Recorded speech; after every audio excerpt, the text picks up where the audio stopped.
सब तो पहले तमाम दोस्तों मैं बंदा नाचीज़ जैन बलोच की तरफ अस्सलाम वालेकुम।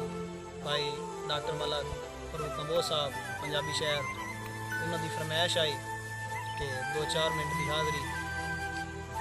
भाई फरूक कंबोज साहब मैनू जिमें जिमें बख्तां कंड कीती वड्डे लगदे लड़ छुड़वा गए।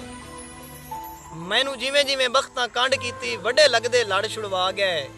तन्हाइयां ते जगरातियां दे मेरे गल च जेवर पा गए ते हाय किस्मत हाय हाय हाय किस्मत।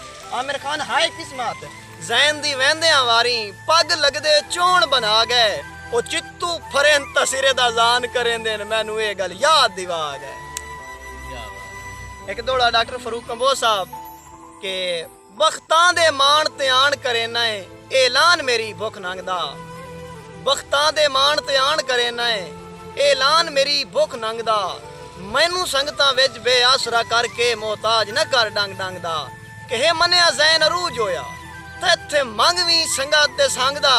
ओ तेरे जींदियां रंग पर उजड़ वंजे केड़ा फायदा है तेरे जंग दा।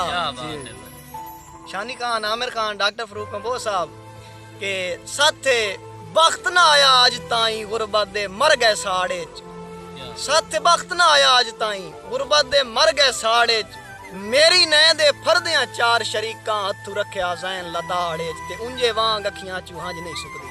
डॉक्टर फरूक कंबोज साहब उंजे वांग अखियां चू हंज नहीं सुकदी जिवें मीं वसदे इन हाड़े ओ इस दौरे च लगदे लगदियां नू लुट लैंदे नी खुलक दी आड़े च। क्या बात के भाई मलक जुनेद खंजेरा साहब सरगोदे तू उन्हां दी एक फरमाइश दी आई दौड़े दी के जिथे सारी उम्र निभावनी होवे उत्थे कायम मुलाजे रखिए ते ता संगत दे फर्ज अदा होंदे फुल प्यार दे ताजे रखिए ते लज दी सूली ते ज़हने चढ़ना ज़हन च खिमियाजे रखिए ओ उठ आलियां नाल परीत बना के नीवे ना दरवाजे रखिए। एक दौड़ा के अज तेरा वक्त अरूज ते है ताई रखदा नू परवाए ते है पकड़ खुदा दी बहु डाडी क्यों हो गया है गुमराए ते बुरे वक्त ते जै तन टेकां दित्तियां नकी मलक साहब बुरे वक्त ते जै तन टेकां दित्तियां तै छोड़ेन ज़ैन तुलाए अज ज़ैन नू मोढे मार के लगना है शाह बाश वक्त दशाए।